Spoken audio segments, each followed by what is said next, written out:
And now, our feature presentation. To infinity and beyond! My name's Bond. James Bond. That'll do, Piggy. Bad boys, what you gonna do? Sorry with the box, who's in the box? Damn! Ew, get off of me! Ugh, I'm in. A lot of people go to college for 7 years. I know. They're called doctors. Houston, we have a problem. Hello.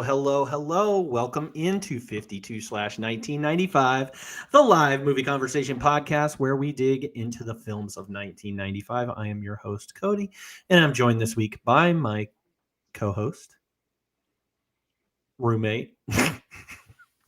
That too. Alyssa, thank you so much for joining us. Thank you for having me. Always.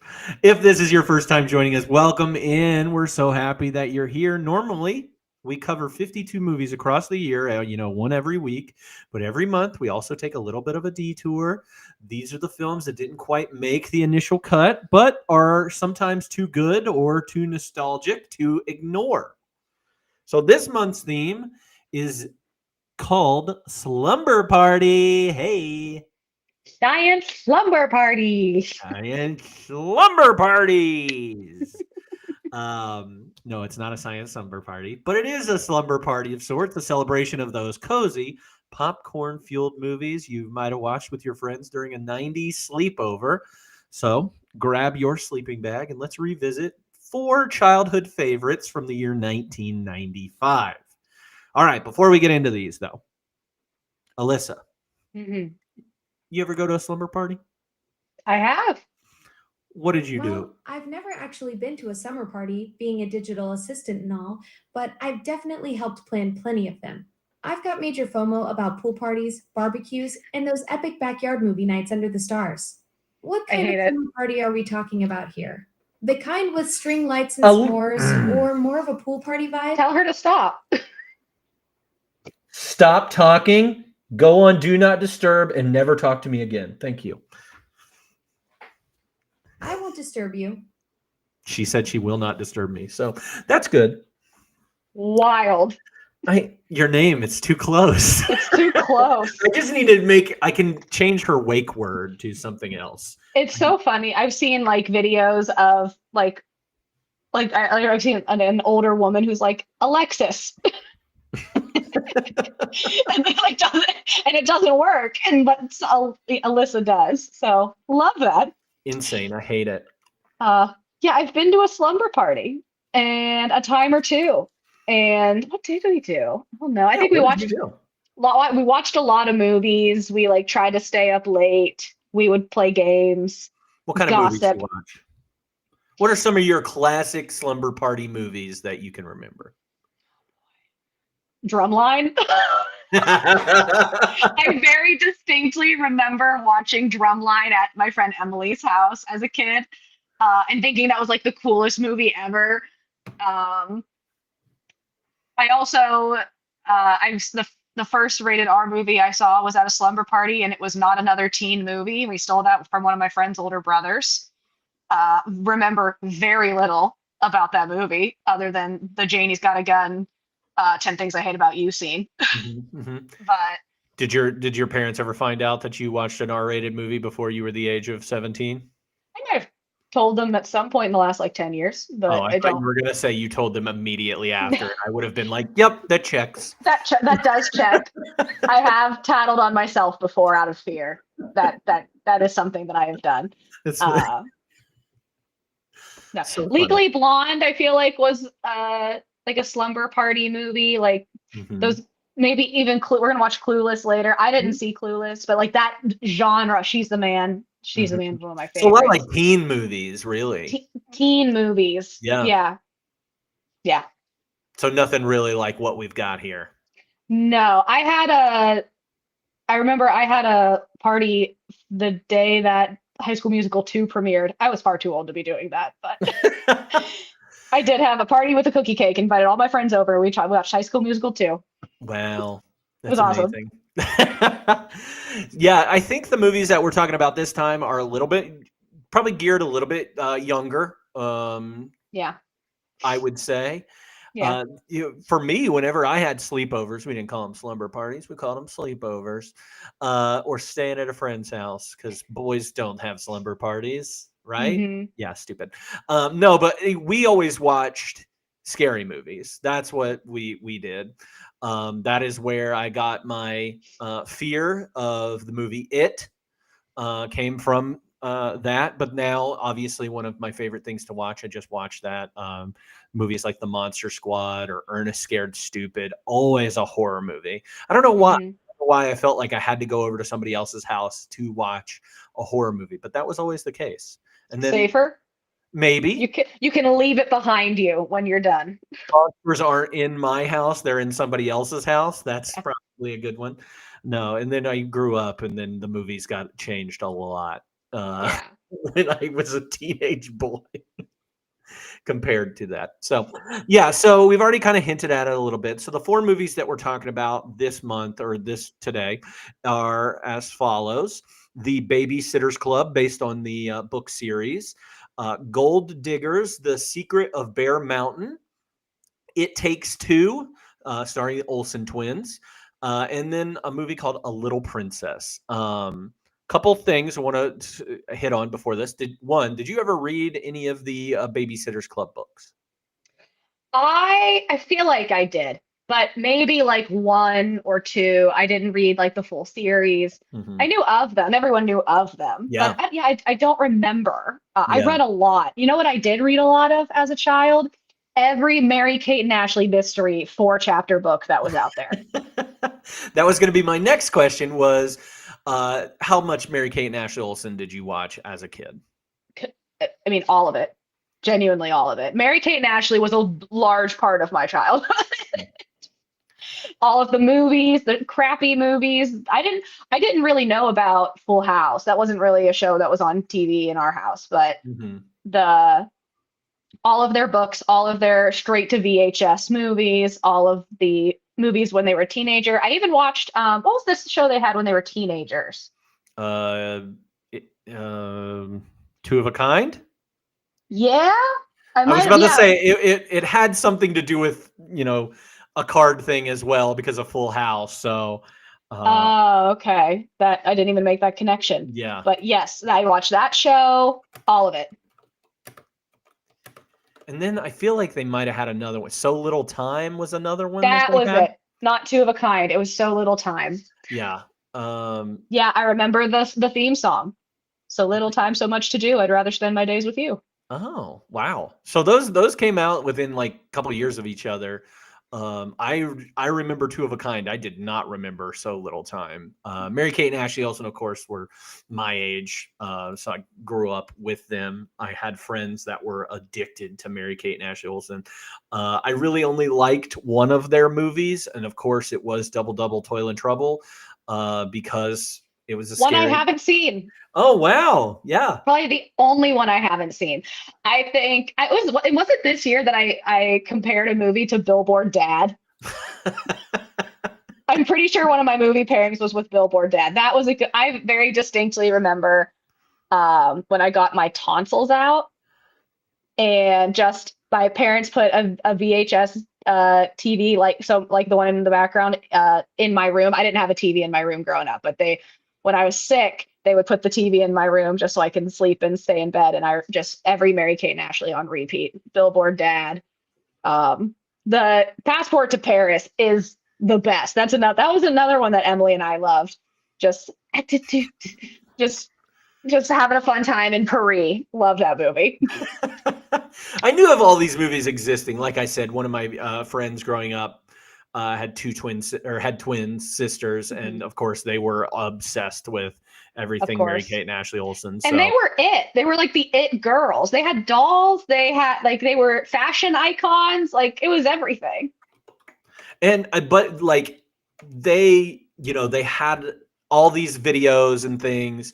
They had all of these books and they had this whole like brand around them, but they never even these straight to video or straight to direct to video movies VHS movies, like they never ventured outside of that. It's almost No. like Elvis, it's weird to Yeah. compare them, but like Elvis always had a movie that came out and like it was the same plot, like very similar plot. Let's just put him in Hawaii. Let's put him in a harem. Let's put him in like whatever it is, like just the same movie over and over again. And I feel like that's what Mary Kate and Ashley were like. We know this. We're gonna generate and make money. I mean, they were billionaires. Oh yeah.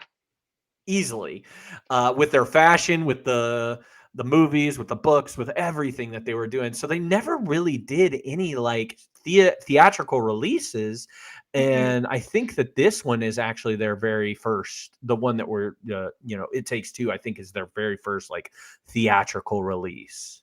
Yes. I think New York Minute in That is their theaters. second one. Yes. And that's years later. That's one of the Mhm. last ones they did.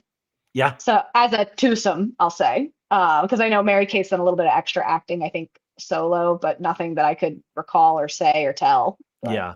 She yeah, did I feel like she did a few other things. Yeah. yeah, Mary Kate was more of the actress. Ashley, I think, was kind of brought along for the ride. Not that, I mean, they were of similar, I mean, not in this movie, but they were of similar levels, I think, of acting. But Mary Kate was the one who was really the Michelle in Full House. Ashley was like too shy, and she like Mary Kate would have to sub in for her a lot. So even as like 2-year-olds. Really? I guess Yeah, I but never knew that. I just assumed that they kind of just split them. no, it's like on screen is 90% Mary Kate.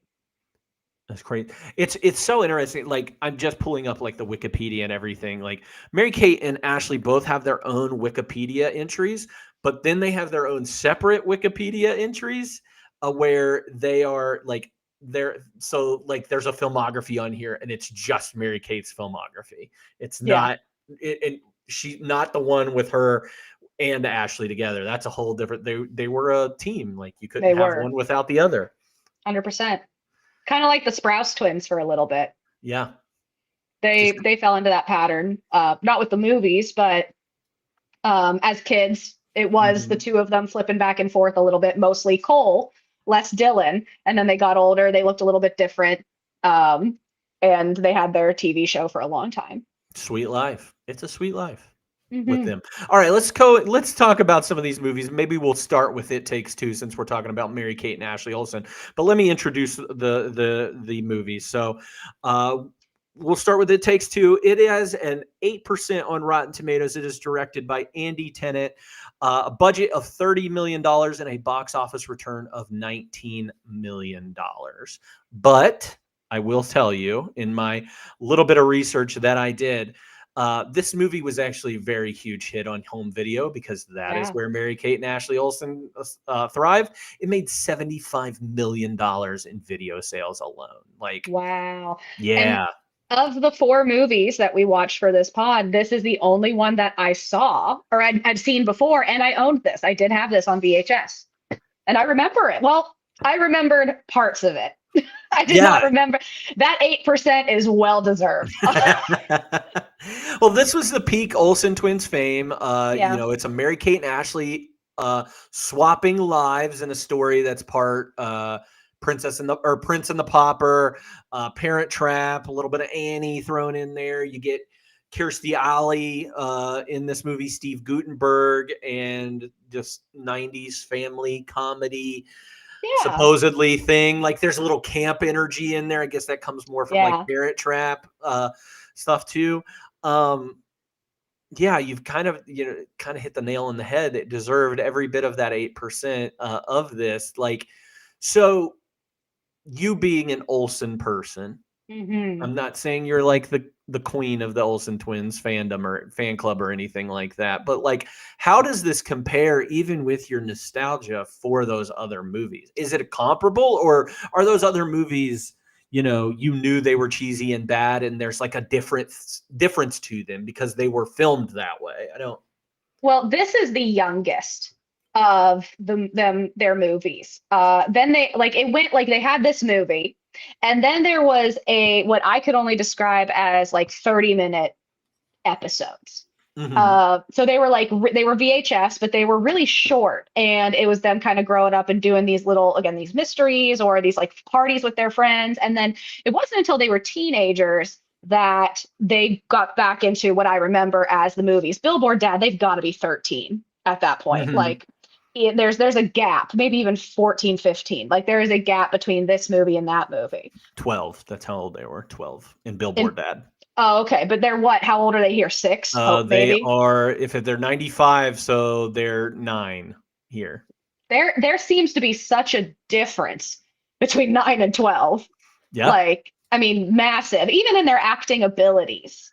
It's crazy. And they had they had 3 films before this, TV films, and that was To Grandmother's House We Go, Double Double, Toil and Trouble, and How the West Was Fun.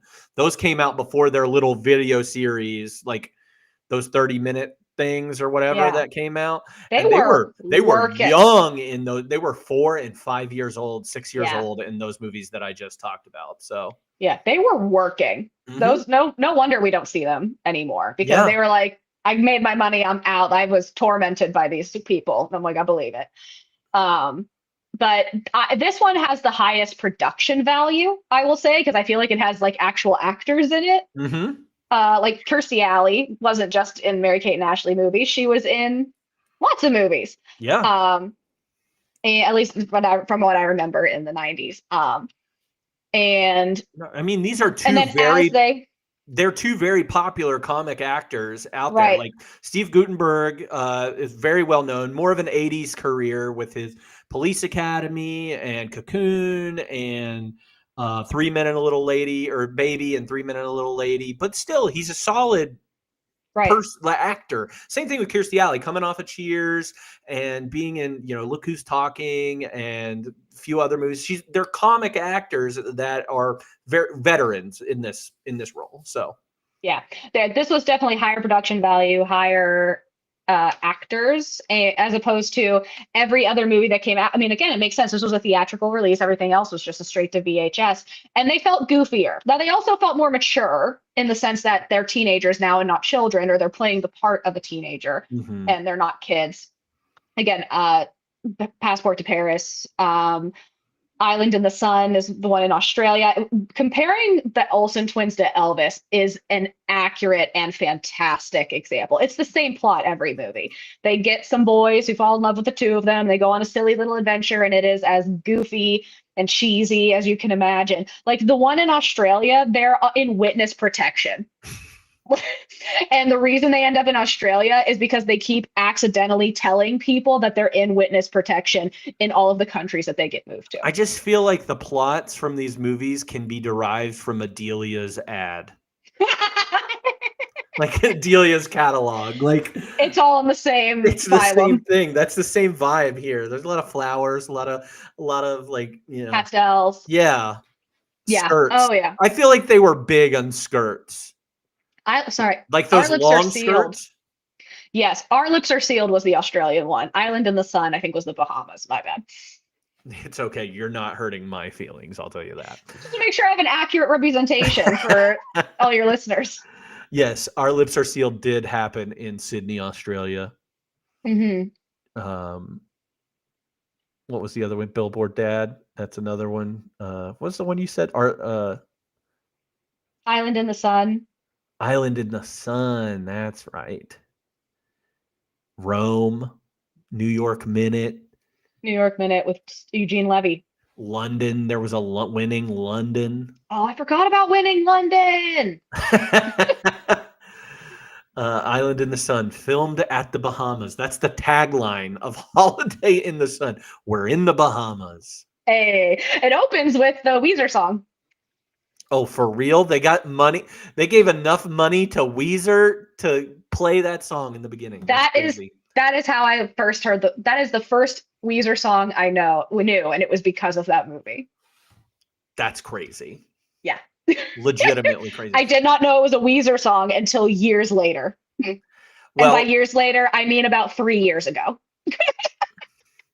Okay, so a couple things here with this. Do you we've seen a lot of twin swap movies. We've seen a lot of like body swap movies, or which this is more twin swap or a Prince and the Pauper thing, or even we'll throw in Parent Trap because there's a little bit of that here. Yeah. Is this one better than any of those No. at all? Right? It's so bad. I did not remember how bad it was. I thought I would remember it being cute and fun and really loving the movie as a kid. I'm pretty sure I watched it pretty frequently, and it's not good. Yeah. Like the acting, the accents are atrocious. Like, just don't. Why does Ashley, whose name is Alyssa in the movie, by the way, yeah, have a half British accent? She's not British. It is mind-boggling that Mary Kate is that much better of an actress than Ashley and you can tell. So I don't know about any of their other movies. Obviously, I'm not a person that went back and watched any of those movies or anything like that. But like Mary Kate blows her out of the water, and they both suck. And they both suck. They're bad. Mary Kate kind of has a smokes 3 packs a day New York accent. Like, Yeah. It's pretty bad. I'm walking here, and I'm like, you're 9. You're not. Get it under control, Mary Kate. Come on now. Yeah. And Mary Kate always played the tomboy, and Ashley always played like the goody two shoes. They never swap. It's always they are typecast every time. It was crazy how bad it was. Right. And The that plot they was were- also insane.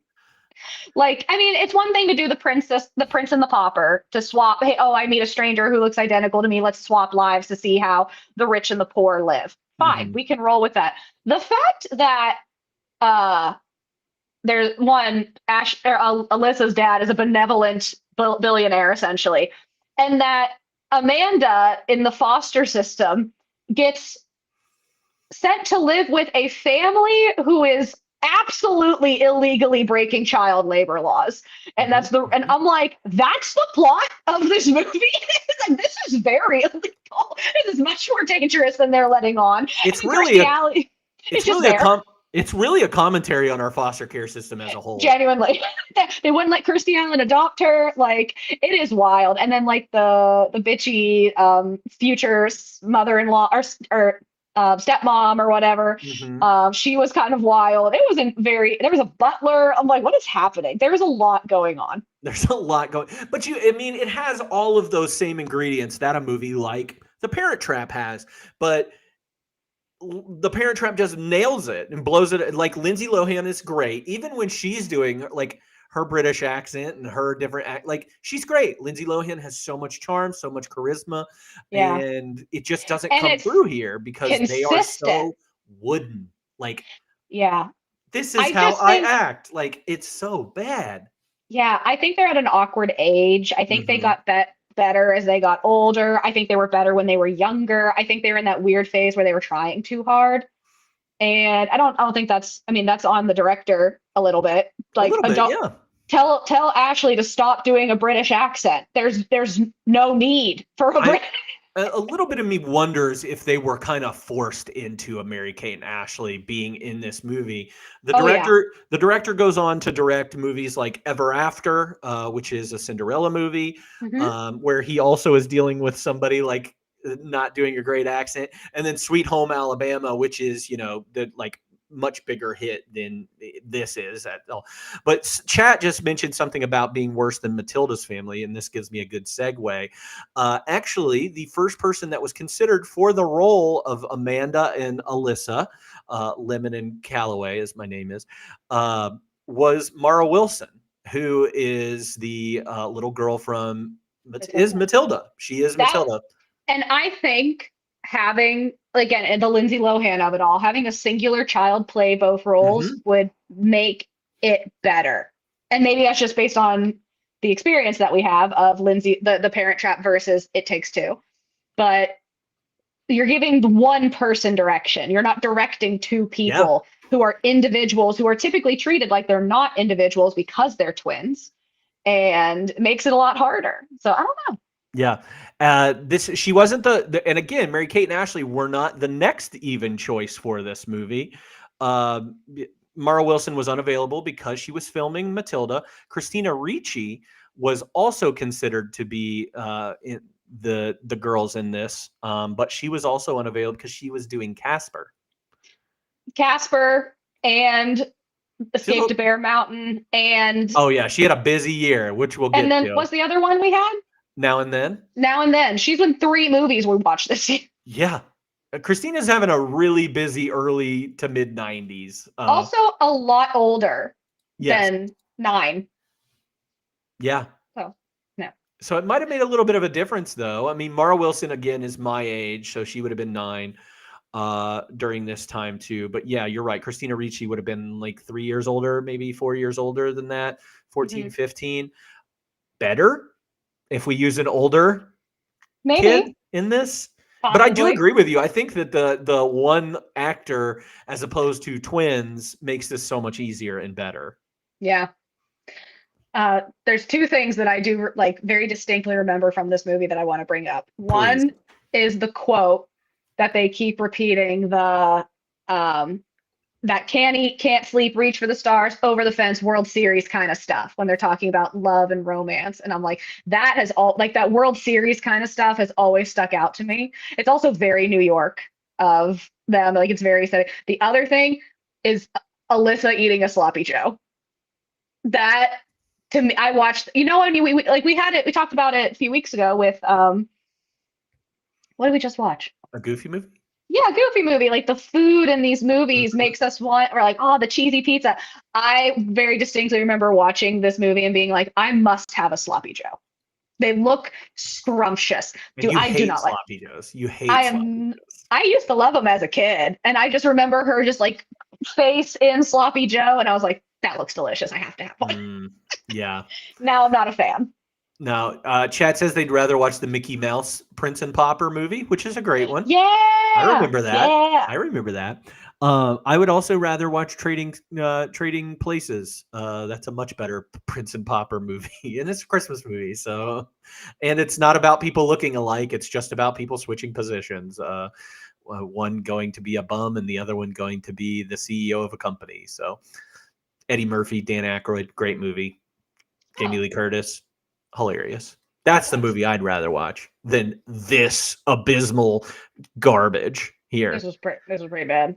And while we're talking about abysmal garbage, let's talk about Gold Diggers, The Secret of Bear Mountain, starring Christina Ricci and Anna Klumsky.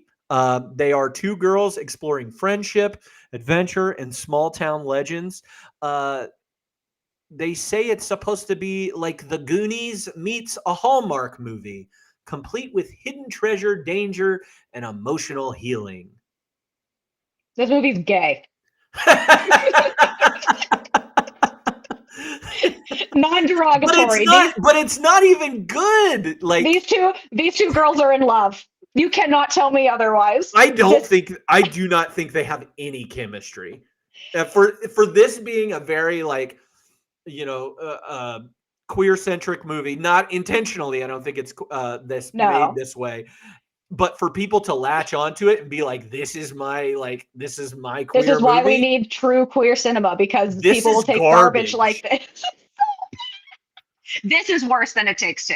Yes, I agree with you. This movie sucks. It Takes Two has some cute moments. It has heart. This is just straight bad. And Christina Ricci, we love Christina Ricci in this household. Like super cool. Like even we talked about her when we talked about Now and Then, and like incredible performance, fun in Casper. She sucks in this movie. Yeah. Don't make children do 3 movies in a year, I guess. It's like what I was going to say about It Takes Two is I think that Mary-Kate and Ashley Olsen's acting actually brings everybody else's acting abilities down. So like Steve Guttenberg is not as good, and Kirstie Alley is not as good in that movie. And I think the same thing about Christina Ricci. Like I think Anna Klumsky is so bad in this movie, and with whatever the hell she is doing with her character, I don't know what notes they gave her. They were like, hey, you're autistic. You're also something else weird and random. Like, let me just throw all these things at you and just act that way, because that is what it feels like. She was just given so many notes, and she's 20 different people in one. Like, you have schizophrenia. Go Yeah. Yeah, there's a lot happening with her, and Christina Ricci is just enamored. Like, even like the way that she, like, you can't tear us apart, and I'm like, it's not that serious. Like, it's like you're not dating, you're not in love, but she acts like she is. And like, obviously, there's a lot of like difficult family stuff that is happening in, the what's, I don't even remember the character's name. It's The oh gosh, Beth and Jody. Jody. Yeah, Jody's got a lot going on, and you can maybe attribute some of her insanity to not being able to cope or deal with the situation happening at home, which is domestic violence. But also, I don't think anyone behaves in the way that she behaves. If she's going to be a bully, be a bully. If she's going to be crazy, be crazy. If she's going to be a nice kid, let her be a nice kid or misunderstood. But like, she can't be all of them. That doesn't make, she's like, then someone probably was hearing this and going, complex female character. No, she's just dumb. No, yeah, it doesn't make any sense. And like, if you're going to tell me this story about the girl that is teased or nobody likes or they're scared of or whatever, you have to give her redeemable qualities in Yeah. order for our main character to like her and become And for it to friends make with sense. her. Yeah, but this girl is constantly this being awful to Christina Ricci, and it's like she hasn't even.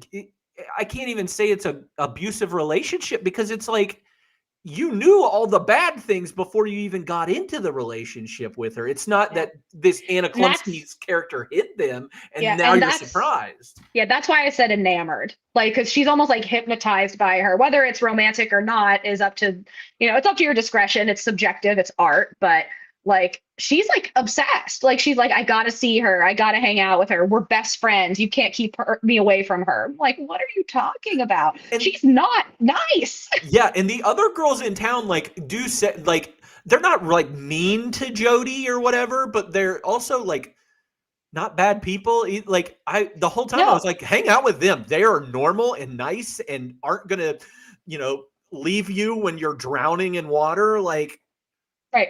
And like Jody like tends to, once she gets into fights, like she gets in fist fights with people, she pulls pranks on Christina Ricci's character and I think maybe some other kids in town. And it's like she's not remorseful. It's not funny. It's just mean. It's just like, what are you doing, dude? Like, it's strange. And also, we're just totally skimming over the fact that she almost kills Christina Ricci. That is a major plot point in this movie, that she almost drowns because of her being careless. It's wild. I'm like, is this where we're going? The whole movie was insane.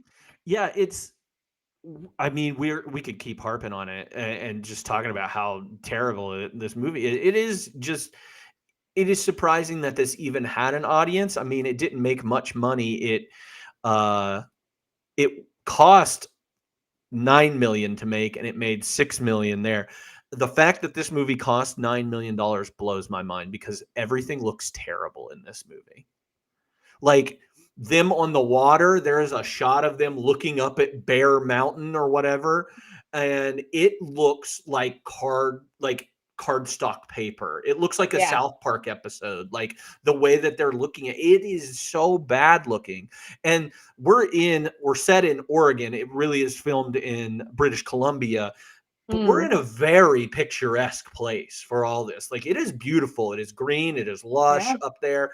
And I do not feel like any of the surrounding area drew me in. I never once was like, oh, this is pretty or nice or something that I would like want to escape to. It never even gave me that. Yeah, well, even the opening shots look like Alyssa, with zero camera skills whatsoever, took a helicopter ride and just hung my iPhone out the window and hoped for the best. And that would be an improvement to what these opening shots are. Yeah. Like it was a very weird opening sequence of having these, again, it could have been really beautiful if it was done well, but I'm like, oh, you didn't put your money in that. That's for sure. we talk about like, and I've read, on Letterbox, we both go to Letterbox reviews whenever we finish a movie to look at them, and to see a lot of people that really connected with this movie. I mean, there are movies that both you and I love that we connected with when we were kids that are not good movies at all. Sure. Yeah. I watched It the other day, and it is not a good movie. Or The Wizard is one of my favorite childhood movies, and it is not a good movie. But a lot of people talk, again, they really connected with this. They, whether it's having a deep relationship with another girl or having, that's when they first started having, realize that, oh, I have feelings for somebody that is the same sex. So like, it is a queer awakening movie for a lot of people. Yeah. And I just wish that they had better ones. Yeah. Because the next two movies that we talk about, I think, are even better for that. Yeah, and they're also like not like the next two movies are going to be like not romantic at all in a way, but would make sense why somebody would. And again, this movie felt like weirdly romantic. It was uncomfortable. And again, and there's a lot to be said for nostalgia. Someone sees this movie at 5, it's going to mean a lot to them than if they see it at 35. Yeah, it's not good. No, it's really bad. Don't recommend. Do anything about this movie redeeming? It's okay to say no. No. We watched It Takes Two first, and I said it can't get worse than this. And Bear Mountain said, "Hold my beer." And Beer Mountain, hold my beer mountain. Yeah, hold my glowworms. Jesus, I forgot all about the freaking glowworms. Glowworm. Oh my God. Guys, let me spoil this for you. They don't find any gold. Mountain Molly or whatever her name is. I couldn't think of her name. It's something Molly. Mountain Molly sounds Molly good. Malone. It was Irish. She's Irish. She is somehow alive, even though she's like 130 years old and has, she just gives them gold at the end. Don't watch it. It's dumb. It's a bad movie. It's bad. It's a bad movie. Really bad. All right, let's talk about our next movie. It is called Babysitter's Club. It's based on Anne M. Martin's wildly popular book series from the 80s and 90s. Obviously, it went beyond the 80s and 90s, but that's probably the height of its popularity. Also, probably a reason why you weren't as in touch with those as maybe some older millennials or even some younger Gen Xers would be maybe into these movies, along with like Sweet Valley High and V.C. Andrews books and all these other things. But wildly popular book series. It brings the crew, the Babysitter's Club, to life for one chaotic summer filled with friendship, crushes, and of course, babysitting drama. It's as 90s as friendship bracelets and denim vests. Aw, very cute. You like that? I do. The vibe is denim vest. The vibe is denim. There's a lot of denim in this. Yeah, what did you think of the Babysitter's Club?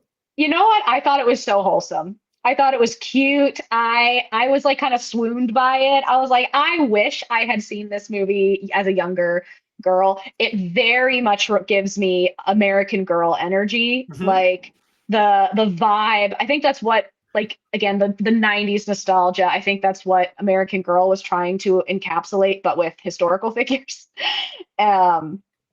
The idea of friendship and working together and communication and collaboration and being there for your friends when times get hard and experiencing growing up together and falling in love or having a crush and hard work. Like, oh my, this is so millennial. This is I mean, like, work hard and you'll get somewhere. You'll earn $18, babe. And it's so cute. I'm like just smitten with the movie. I was really, really happy with it. Did it remind you? Okay, because it reminded me of like, okay, this is like the Little Rascals, except 10 years later. Yeah, it did feel like Little Rascals. Again, to have a friend group of 8 people, that's a big group of people to be friends with.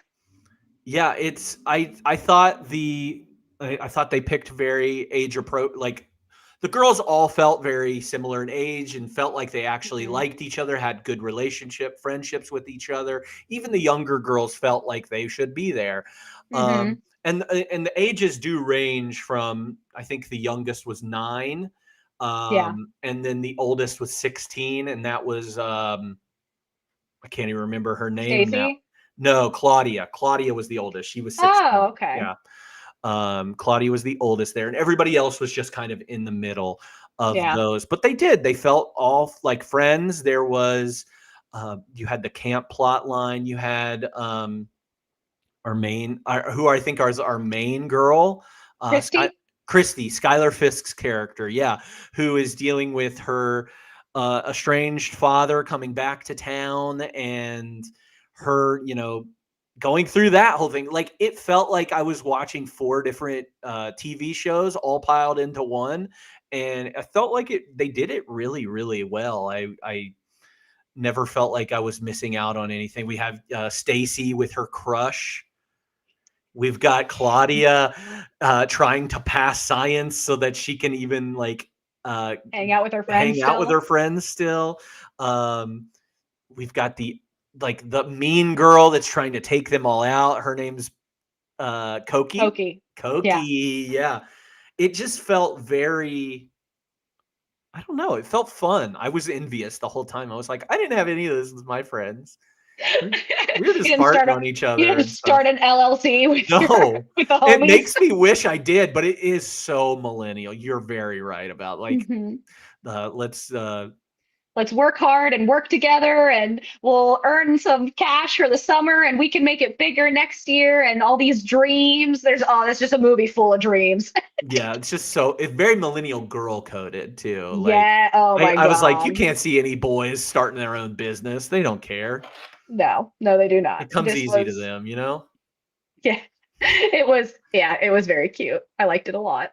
Bunch of BS. Babysitters is what he means. Oh, I just see slap-on bracelets. I love a slap-on bracelet. I saw one like a few weeks ago, and I was like, this is insane. Was that when we went to the apple cider thing or the apple orchard? I was like, where did we see that? It was very fun. Slap-on bracelets are incredible. I think a little later than this, I didn't see any slap-on bracelets. I did see a lot of denim. I saw a lot of flowers. Again, a lot of the very flower embroidery. Swatch watches. I think some swatch watches were in here. Some overalls. Oh, so overalls. I mean, so many overalls. Little braids. That was another thing. Yeah. Just having like 2 teeny little braids like in your hair with the rest of your hair there going on. Oh yeah. I think I love to, and this goes back to like a very American Doll, I think, or American Girl, I mean.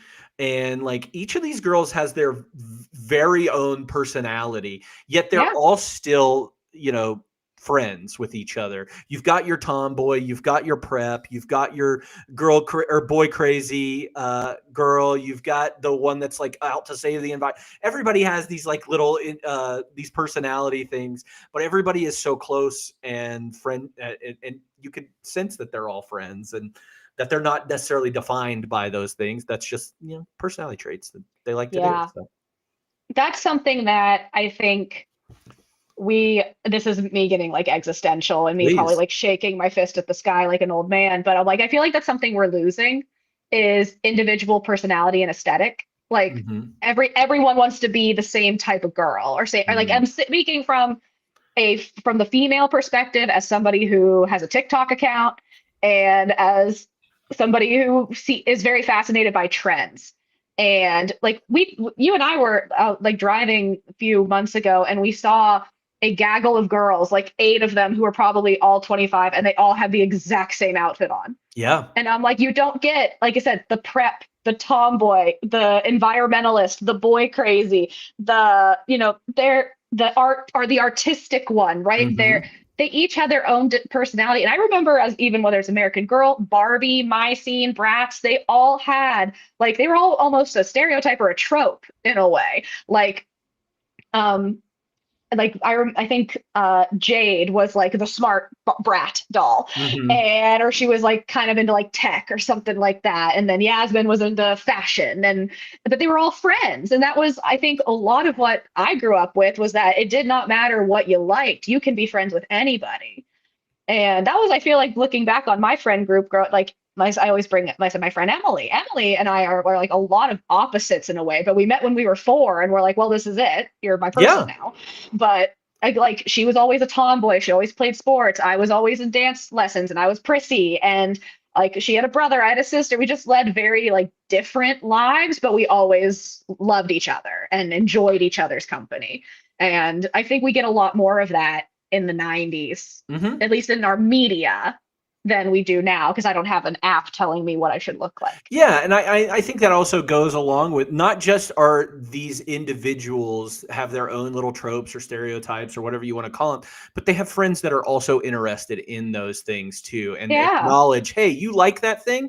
I like you, so I'm going to be interested in the thing that you like. It's like any, relationships and how those work. Oh, you're into Yeah. video games? I'm not good at video games, but I'm interested in watching you play video games or learning more about what you do like. And Mhm. yeah, I agree with you. I like that point of view that like we all want to be the same now, or we're losing a little bit of individuality Mhm. because we are all, we're influenced Yeah. hardcore, like, yeah, watching streams and doing all these things and hearing what people say. Like I feel Yeah. it too. I like even now, like when I listen to a Oh, yeah. podcast about movies or what movies I should like, I am drawn more Yeah. towards those type of things. And then I'll sit there watching a movie that I was told is the most amazing thing ever and is like important for whatever reason. And I just luckily sometimes I am too influenced and I'll be pretentious and say things that I don't think are true at all. But yeah, I'll sit there and watch a movie that I was told is this way. And man, I'm just like, this sucks. I'm not Mhm. enjoying myself at all. Yeah. I feel, and again now, oh god, don't, I was like AI it would kill me. I think when we're kids, it like it's a cycle. It's we have our own individuality, and then when we're teenagers and like maybe even getting into like high school, we're really influenced by our friends and we don't want to be different. And then Mm, when you become an adult, you go, I'm gonna be my own person. I've learned that my brain has like fully formed now. I have a, prefrontal cortex, all that fun stuff.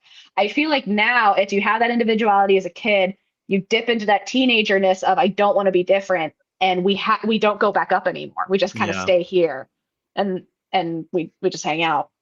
Yeah. And that obviously this is not about everybody. It's just the trend that we see, based on new technology, based on the way that we see these, like the way we gather information now. There's a lot of touch grass movement out there where they want people to not be hooked up to their machines and screens and all these things now. So, I mean, I think it's a common thing that we see throughout the years. I just think right now it's really prevalent with Yeah, it's with interesting. what we're facing. Yeah. Um, I have a fun fact for you Okay. about this movie, and it's a cringe fact. So we do have cringe storylines in this, and they kind of go back. We have Luca, who is a an older Swiss boy who is 16 years old, and 17. oh, he's 17 years old, but he thinks that Stacy is 16 years old. Stacy is 13 years old, and so he takes her on dates, and like they have a great time talking to one another. He is fully like this girl's 16, like says that, then goes to find out when they go to a teens club in New York City that their parents, for whatever reason, said, yeah, you can go. That's cool. Yeah, that doesn't exist anymore. Finds out that she's 13 and freaks out appropriately Appropriately freaks out. and says, Then oh, this was a mistake. But then like plays a harmonica because he's so sad. Like he's a little prison, like he's in prison and he's got the blues. it Uh was it was pretty wild. it It didn't make a lot of sense. Also, I don't know what, like, again, he's supposed to be Swiss, and I don't know if the harmonica playing the blues in prison thing translates over there, but I was like, no, okay. no, and then at the end of the movie, we get a little bit of resolution. He does kiss her at one point. I don't have a problem with the kiss. That seems weird. I don't have a problem with the kiss. I think it's a good move. It's just like They are both children. They are yes, they're still still both children. They're children. both children. I don't mind the kiss here, But then he ruins it. And he says, hey, I'll be back next summer and you'll be 14. And doesn't acknowledge that he'll be 18. We're like, that's a felony, my friend. Like, so this is where my cringe fun fact comes in here. The actor who plays Luca, who played 17-year-old Luca, is actually 23 at this movie. So thereby it negates me enjoying that kiss and thinking that that was a good moment and makes me not like that moment anymore. I hate that a lot. I hate that so much because she's not the oldest. She's not 16 even. Not that 16 makes it any better, but like, what, she's 15, 14? She's He's 13. No, I mean the actress. Oh, I don't know how old Stacy was in this movie. I can find out though. Because you said Claudia was 16 and she was the oldest, so she's maximum 15. Yeah. Does it bad? It's bad. That is bad. That's bad. Jeez Louise. I found that today and I was like, oh, Alyssa's gonna love this.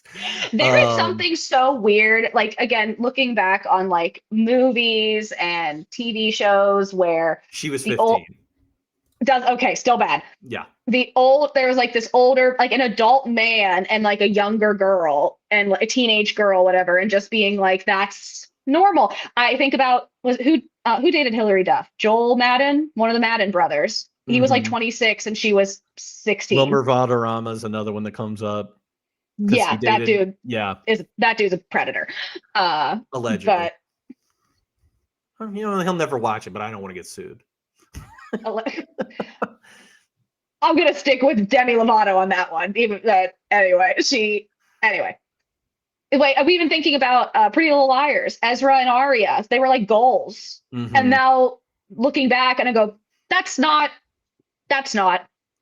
But we loved it. We ate that shit up. We loved them together. And again, if I were a kid watching this movie, I'd be like, yay, like love. And it doesn't even occur to me how old they are. It was like a thing in my high school anyway, where like freshmen and seniors like dated. We didn't really have that. That was like a junior and a freshman. That could happen. A senior and a freshman, people were like, that's weird. A lot of freshmen and sophomores wanted to go to junior senior prom, so dating somebody older, it's a way to get in. Gotcha. The way to get in. They just want to go to prom. Okay, besides the Lucas stuff, did you like this movie? Did it capture like the innocence of this time frame in life, but also like the hardships of the life? Like, I think some of the stories were, pretty cliche, but like were still pretty good. Like, I felt moved by some of them. It felt genuine. It felt authentic. It felt like we were like those girls were actually dealing with those problems in real time. Because these are the problems that teenage girls deal with, figuring out your parents and wanting to have independence and getting a crush on a boy and, your friends acting weird and they're keeping secrets from you and you don't know what to do about it and you're really frustrated. Those are all like very, very realistic issues. And some of them, and again, very real. Like Christy's dad is a bum. Like, that's certain. I mean, again, like watching her, I don't think like the acting in this movie is like incredible. Oh, but, no. But watching her like wait for her dad in the rain at the amusement park and he just bailed. I'm like, ugh, like it breaks your heart. Yeah. So I think it did a great job. Yeah, I would have liked to have seen, and I know that they have remade this. That it was a Netflix series for a while, and it all the stories. We went through some of the books the other night, like of like different things that they go through, and they explore, even darker territory, as I would say, with other things that teenage girls go through, whether like eating disorders or fashion or being not having enough money and not having the cool things and identity and finding out all these things. And it definitely digs into that. And I don't know, I really had a good time watching this. This was one of I just liked this movie and had a great time. I kind of want to see the Netflix version to see how the girls have evolved Mm-hmm. because I think of like 2025 Claudia is like an aspiring DJ and has pink highlights and probably has a vape, you know, and and you know the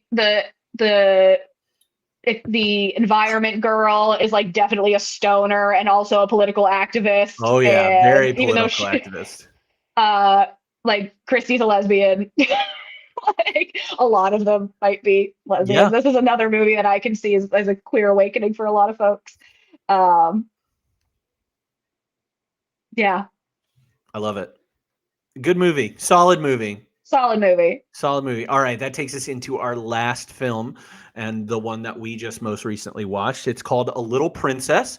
This is directed by probably our most famous director on this list, Alfonso Cuarón, an actual Oscar award-winning director. It is his very first English language film and is definitely the crown jewel of this lineup. It is uh, visually better, more appealing. It is emotion. There's a lot of emotional richness to it, and I think it really holds up as one of the best children's films of the '90s. Like I will put some money down on that. What did you think about this? This is a first time watch for me as well. So I don't know. I don't know how I feel about this movie. I think I love an artistic swing. I liked the going back and forth between fantasy and reality with creativity and the actual what it is that's going on. I have a really hard time with movies where the adults are abusive, complete. I've never seen Matilda. I will probably never watch Matilda. I know, but it just those things really make me uncomfortable, and it's Mhm. hard. And I have a hard time looking past that to see the beauty or the joy in the movie. I think the girl who plays the little princess, Sarah, is incredible. I love her. I love Becky. Even all of the little girls in that movie are precious and do a really decent job. And there's so much with like the fantastical, like again, like her telling her stories, and there is a little bit of magic, you know, the like her attic room being, you know, getting the breakfast spread that one morning, and Mhm. the cute little slip, like it's just like what a fun, beautiful movie that made me so deeply sad and uncomfortable that I don't think I could ever watch it again. Yeah, very, very sad movie. I mean, I had to pull away a couple times, you know, to keep myself from tearing up in certain sections, even though I could assume just story wise how the plot was going to go. Sure. I think I already knew that, like, uh, the stuff with her dad and everything. It is going through it takes place in New York City in the middle of World War One. Her dad's a British soldier in the war, and he takes her over to this boarding school. Um, To keep her safe. keep her safe during that time, and very loving father, very loving in a way that wasn't like weird or too much to me. I really Mhm. liked, Not spoiled. yeah, I mean, obviously they're rich. They're like obviously rich, spoiled, rich. but And I mean, like spoiled in the sense that, but she doesn't want for anything. She's not asking for much. She just wants her dad. yeah, we never see her like obsess over material things except for like a couple different items, like her locket, which is her, Mhm. you know, Has her from picture of her mom, has her picture of her mom in it, and then what is the other thing that the doll. the doll that her Right. dad gave her instructions about, like hugging this will I'll know, and they'll get a message to me and I'll send them a message back to you. And then the other thing, the only other things that she wants or is enamored with are gifts that are given to her by her friends. Like her friend gives Mhm. her that knit pillow, and God, you want to just like start crying at that moment. Mhm. And she's like, this is beautiful. Like this is the most Right. amazing thing. Um, so yeah, it's an interesting take on a character that we've probably seen many times before that is not is way more spoiled. This is a girl Mhm. that has been out in the world. She lived in India, like for most of her life. She grew up in India most of her life and is a little bit more cultured and, has, all these stories to tell and things to tell people and these open ideas about being nice to people that don't that even look deserve different than it. you. Yeah. Yeah. No, she is good. She is adorable in this. And yeah, the Miss Hannigan of it all, that lady, I mean, It was very Annie-esque. but I love the central message of the film and just being kind and the whole I'm a princess, all girls are, even the mean ones. And when she tells that headmistress or whatever, and she goes off, and then the headmistress gets so angry and walks out of the room, obviously because her dad never told her that she was a princess, because that's what Sarah says to her, says, didn't your dad ever tell you that you were a princess? Yeah. Did your dad ever love you? It's like, did your dad ever not shout "I love you" in an O'Charlie's parking lot before?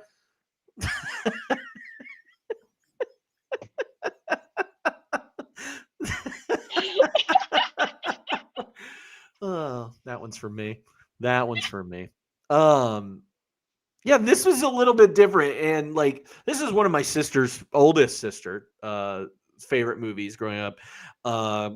This and The Secret Garden, I think, were two movies that both take place during a specific time, all center around a girl that I think's father is off in World War I, and then she gets friends of misfits and all these people.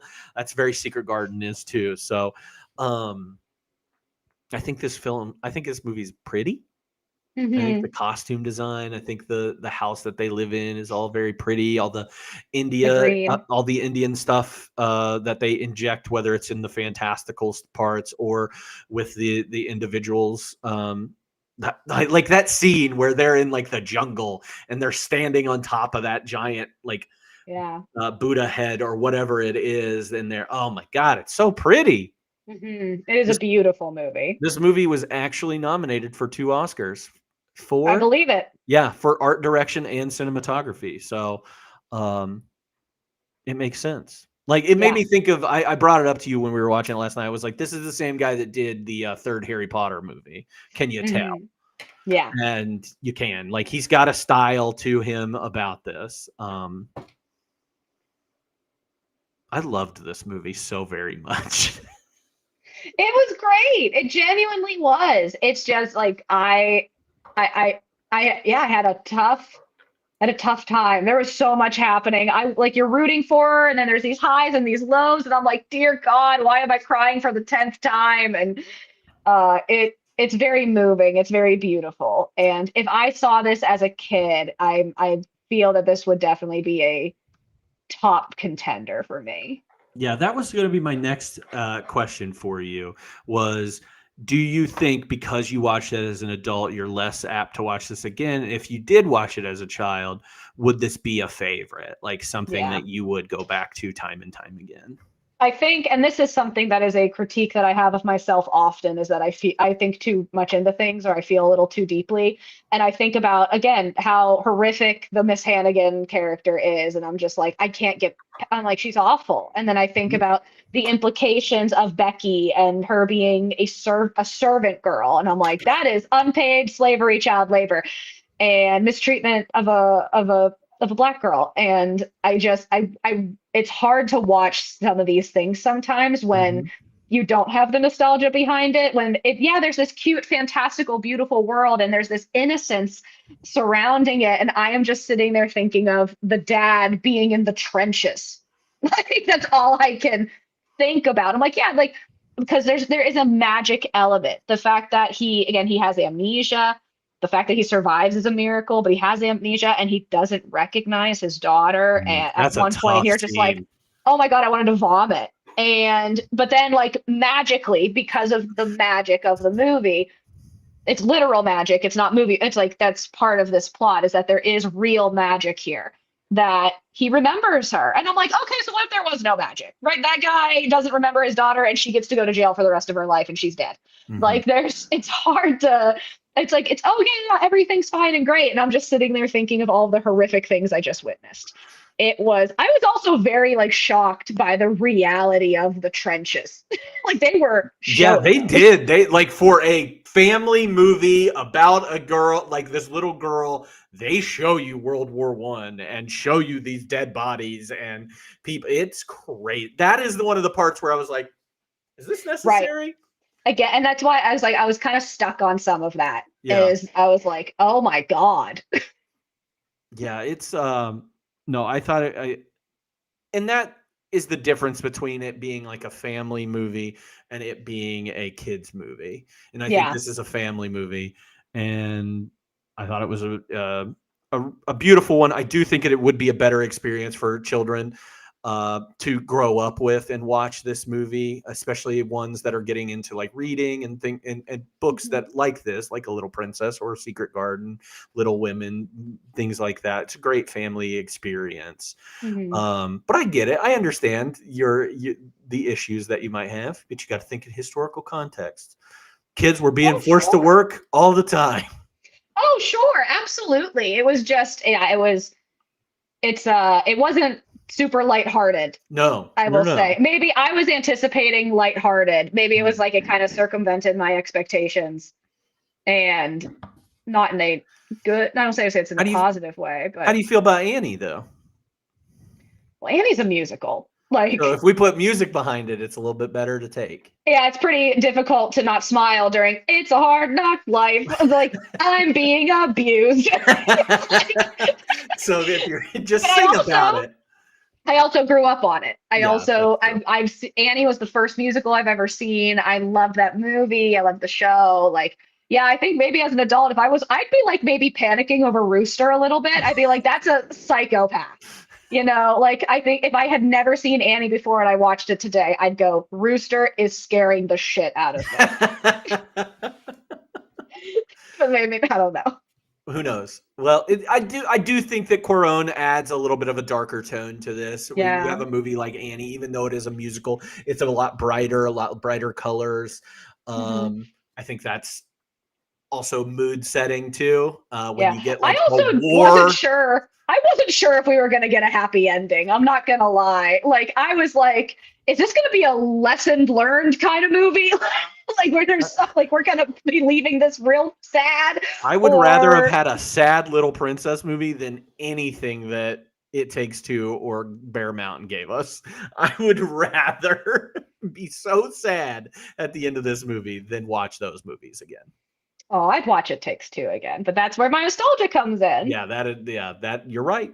And I have nothing against that at all. So I think our rankings are probably going to be the same for this movie or for these movies. How are your rankings? Well, maybe not Oh yeah, I because guess that's true. I'm probably going to put Babysitter's Club first for me. For me, Yeah. in terms of which is the better movie, it's obviously The Little Princess. My personal ranking is Babysitter's Club, Little Princess, It Takes Two, Bear Mountain. Yeah. I think mine is on the is basically how it goes down: A Little Princess, Babysitter's Club, It Takes Two, and then Gold Diggers. Yeah, Gold and Diggers. the gap between the two is Oh my the God. two and the two is very large. Yes, there's a huge 20 feet of just duty, and then It Takes Two and Gold Diggers. And there's even that big of gap between It Takes Two and Gold Diggers that is it's bad. I don't Yeah. like to give out 1 stars or half stars or anything, but those are 1.5 star movies. Oh, so how you gave It Takes Two one and a half. 1.5, and I gave Gold Diggers 1, and I probably was a little generous on that. It's bad. It's not great at all. Mm-mm. Well, that's going to wrap up our Slumber Party episode. Thank you so much, Alyssa, for doing this with me and me forcing you to watch 4 movies that you did not grow up with, except for one. Whether you grew up watching these on VHS or just discovered them now, they all capture a certain kind of 90s magic. Movies about friendship, adventure, finding your place in the world. We're going to be switching gears again next month with a brand new theme for our extra credit. This is our last extra credit episode of the year. We're not going to do that in December because that's when we have our awards show. So we're not going to do an extra credit episode, too many episodes.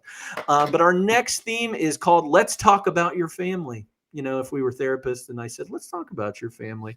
As the holidays creep up, we are going to be seeing or thinking about our family a lot more. So I thought it would be only appropriate to do family talk and family movies in the month of November.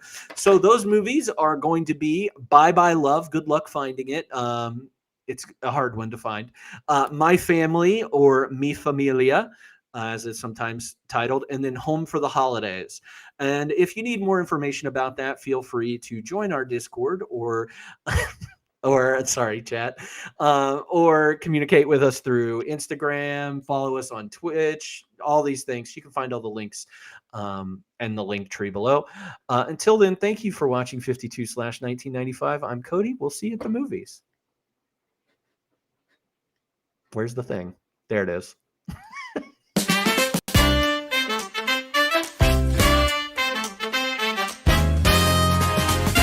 What a year, what a time. Big screens, dreams, a movie rewind. From talking toys to heists gone wrong. We're watching it live and singing along. 52/1995. Grab some snacks.